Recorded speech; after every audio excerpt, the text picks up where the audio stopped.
Bismillahirrahmanirrahim. Assalamualaikum warahmatullahi wabarakatuh. Apa kabar Ustazah semuanya pada pagi hari ini? Alhamdulillah, segala puji bagi Allah yang telah memberikan rahmat dan karunia-Nya kepada kita pada pagi hari ini, sehingga hari ini kita bisa kembali bertemu untuk melaksanakan pembelajaran seperti biasa.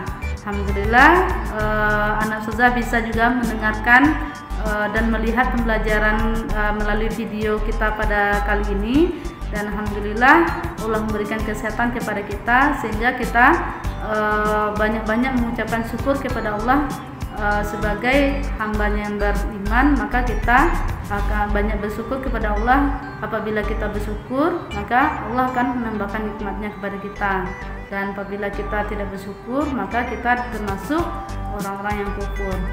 Dan selanjutnya salam dan salam kepada junjungan kita, yakni Nabi Muhammad SAW, dengan mengucapkan Allahumma sholli ala sayyidina Muhammad wa ali Muhammad. Oke, Nabi Ustazah Soleh-Solehah, hari ini kita lanjutkan pembelajaran kita, yaitu pembelajaran IPA kelas 6, yaitu pembelajaran tema 2 tentang persatuan dalam perbedaan, di mana pembelajaran IPA kali ini kita akan membahas tentang adaptasi makhluk hidup.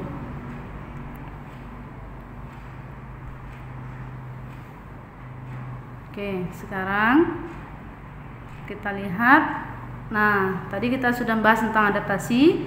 Nah, kita awali dulu pertemuannya dengan mengucapkan lafaz basmalah. Bismillahirrahmanirrahim. Nah, sekarang siapa yang tahu apa itu adaptasi? Nah, adaptasi itu adalah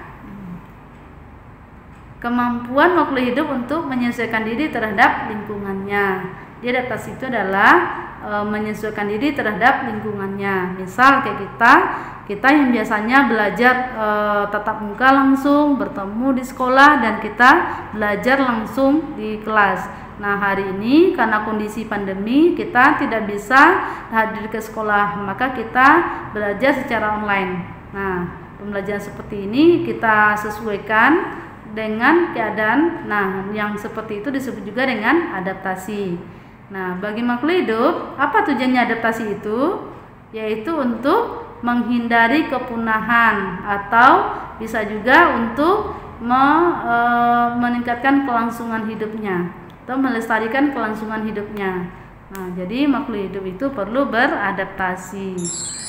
Nah, sekarang tadi kita lihat fungsi tujuan adaptasi. Sekarang kita akan lihat fungsi adaptasi. Nah, adaptasi itu memiliki 3 fungsi. Yang pertama yaitu untuk memperoleh makanan. Yang kedua yaitu untuk menghindari serangan musuh.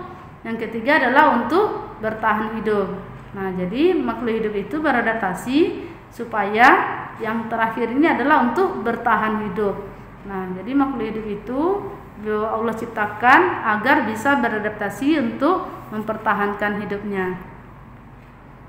Nah, untuk pembahasan kali ini kita akan fokus kepada pembahasan adaptasi tumbuhan. Nah, kita akan bahas tentang adaptasi tumbuhan terhadap lingkungannya. Nah, tumbuhan melakukan adaptasi bentuk tubuh dan fungsi tubuhnya untuk menyesuaikan diri terhadap lingkungan. Nah, berdasarkan tempat hidupnya, tumbuhan itu dibagi menjadi kelompok tumbuhan xerofit, hidrofit, tumbuhan higrofit, dan tumbuhan yang hidup di daerah yang tidak terlalu basah dan juga tidak terlalu kering. Nah, apa itu tumbuhan xerofit, tumbuhan hidrofit, dan tumbuhan higrofit? Sekarang kita akan bahas. Nah, sekarang kita masuk pada tumbuhan xerofit. Nah, Ustazah pasti sudah sering ya melihat tanaman seperti ini. Tanaman apa ini? Ya, benar sekali. Ini adalah tanaman kaktus. Nah, tanaman kaktus adalah contoh dari tumbuhan xerofit. Nah, tumbuhan xerofit merupakan tumbuhan yang hidup di lingkungan kering. Nah, biasanya itu berupa gurun. Nah, ciri-cirinya yaitu memiliki daun yang berbentuk duri, memiliki akar yang panjang, dan permukaan tumbuhannya dilapisi oleh lilin. Nah, itu adalah beberapa ciri dari tumbuhan kaktus.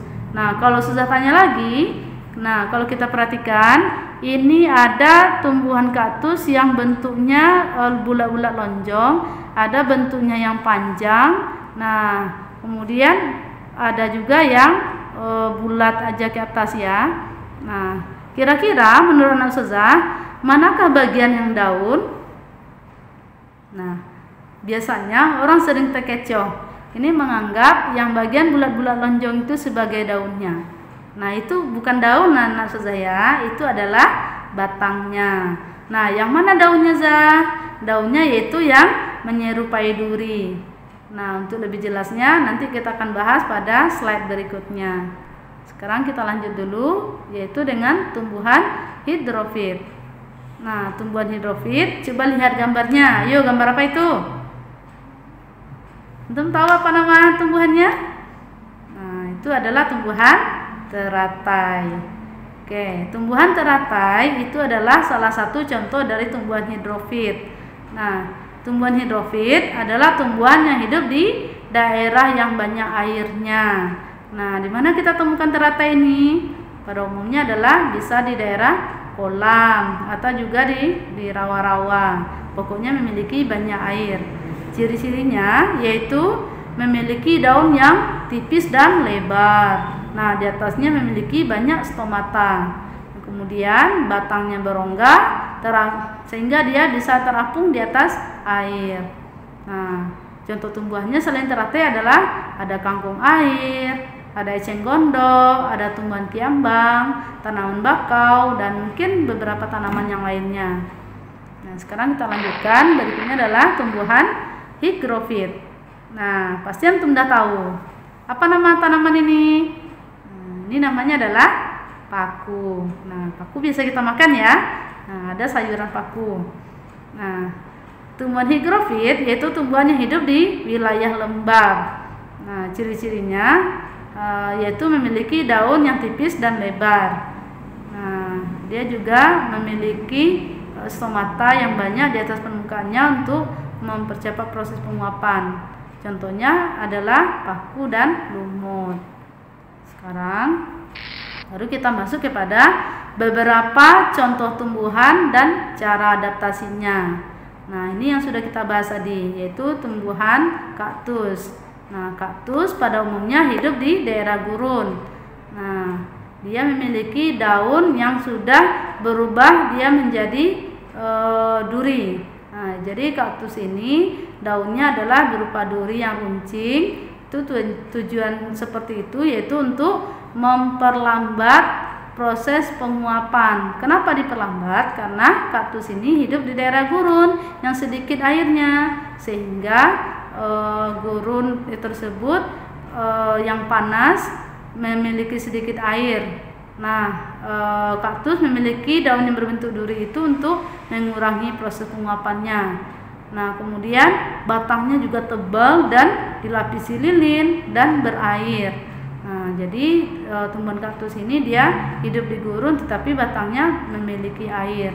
Nah, kemudian akarnya panjang dan untuk menyerap air.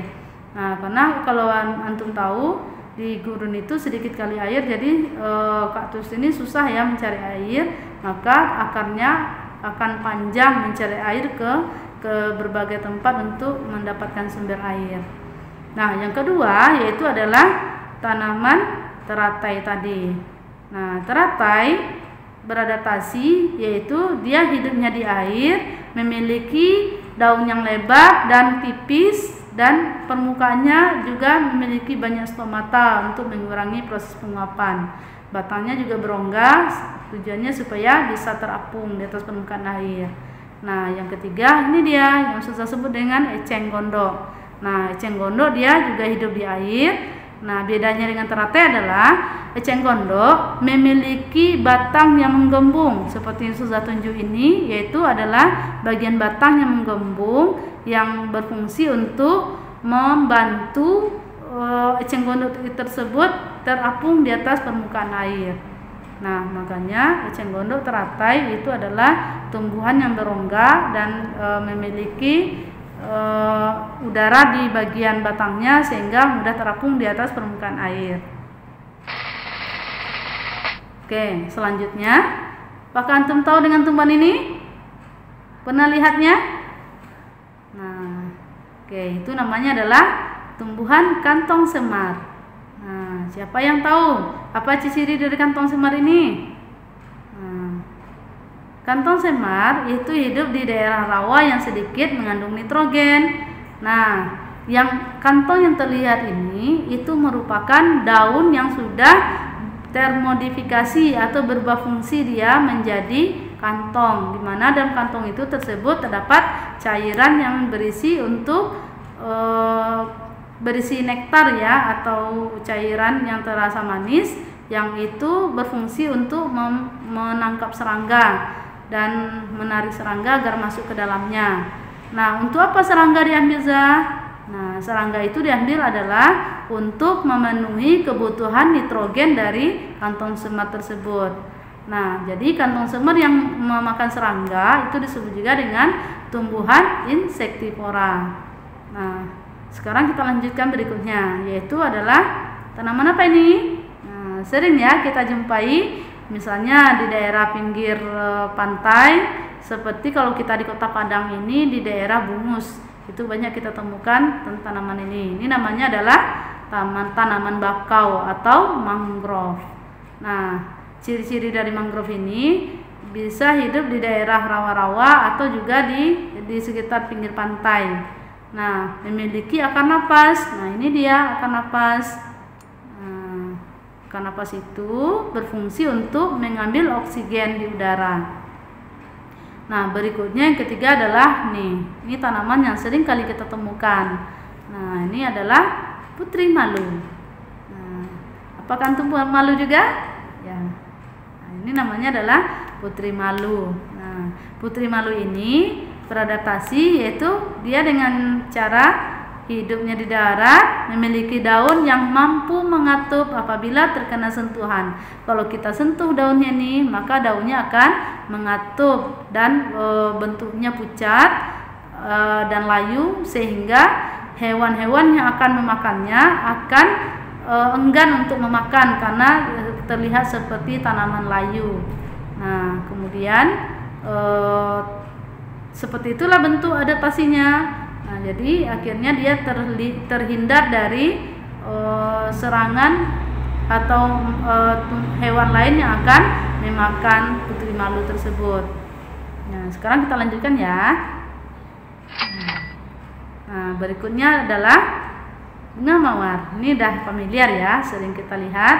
Nah, apa dia adaptasinya bunga mawar ini? Yaitu memiliki mahkota atau bunganya yang menarik warnanya, cerah ya, dan juga berbau harum untuk menarik serangga supaya melakukan penyerbukan. Nah, kemudian dia juga memiliki batang berduri. Batang berduri itu adalah untuk melindunginya supaya tidak diganggu oleh musuh. Nah, itu ciri-ciri dari atau adaptasi dari bunga mawar. Berikutnya ini adalah ini pohon jati. Nah, pohon jati melakukan adaptasi dengan cara menggugurkan daunnya di musim kemarau. Nah, jadi ini yang waktu musim dingin atau musim penghujan, kemudian apabila musim kemarau dia akan menggugurkan daunnya sehingga terlihat seperti pohon yang mau mati ya. Ini namanya pohon meranggas. Nah, itulah adaptasi dari pohon jati. Nah, sekarang kita lanjutkan. Nah, ini juga ada tanaman khusus ya, tanaman yang jarang kita temukan. Apakah antum tahu apa tanamannya? Ya, itu namanya adalah tanaman Venus. Nah, tanaman Venus itu juga termasuk tanaman insektivora. Nah, kalau kita lihat gambar ini ada tanaman yang di dalamnya sudah terperangkap serangga. Nah, di mana pada bagian pinggir-pinggirnya terdapat seperti duri ya, atau menyerupai gigi atau menyerupai sisik yang kecil untuk menangkap serangga. Nah, pada bagian dalamnya ini terdapat cairan yang dapat menarik serangga. Apabila serangga sudah masuk ke dalamnya, maka tumbuhan insektivora ini akan mengatup sehingga serangga tersebut terperangkap di dalamnya. Nah, sama seperti kantong semar tadi, tanaman Venus ini juga disebut sebagai tanaman insektivora karena dia membutuhkan serangga untuk memenuhi kebutuhan nitrogennya. Nah, jadi tumbuhan ini hidup di daerah berlumut, lembab dan kurang unsur nitrogen. Nah, makanya untuk memenuhi kebutuhan nitrogennya, dia mengambilkan dari serangga yang terperangkap oleh tanaman tersebut. Nah, itulah Anak Ustazah beberapa adaptasi tumbuhan terhadap lingkungannya. Nah, mungkin Anak Ustazah bisa mencari contoh-contoh lain bentuk adaptasi dari tanaman tersebut yang tidak Ustazah buatkan dalam slide ini. Nah, untuk kali ini kita hanya membahas tentang adaptasi tumbuhan. Nah, ketemu selanjutnya kita bisa melihat adaptasi hewan terhadap lingkungannya. Oke, untuk pertemuan kali ini kita cukupkan. Mudah-mudahan Anak Ustazah paham ya terhadap apa yang Ustazah jelaskan, dan juga antum bisa mencari di referensi lain, bisa melalui video YouTube atau juga bisa membaca buku artikel lainnya untuk menambah wawasannya. Kita harus banyak membaca agar pengetahuan kita menjadi luas. Oke, Anak Ustazah. Untuk kali ini itu saja pembelajaran kita. Nah, Ustazah ucapkan terima kasih, dan juga Ustazah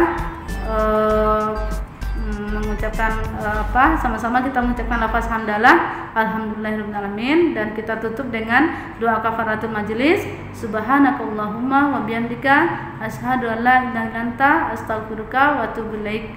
Nah, Ustazah akhiri dengan billahi taufiq wal hidayah. Assalamualaikum warahmatullahi wabarakatuh.